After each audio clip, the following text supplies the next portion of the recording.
রাজুদা কি সত্যি প্রতিদিন 400 পিস পরোটা বিক্রি করে? আসুন হিসাব করে দেখি। 4 জন সদস্য যদি রাত 12টা থেকে 3টে পর্যন্ত পরোটা তৈরি করে তাহলে হাতে সময় প্রায় 3 ঘন্টা। ধরা যাক একজন মানুষ মিনিটে 4টে পরোটা বেলতে পারে, তাহলে 1 ঘন্টায় তৈরি হবে 4 গুণ 60, 240 পিস।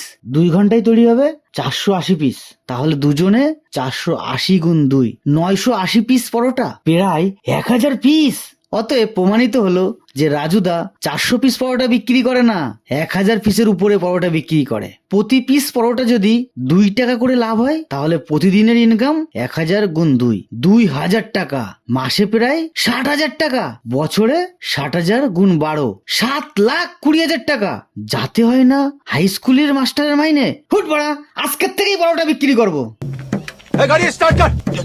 चल चल।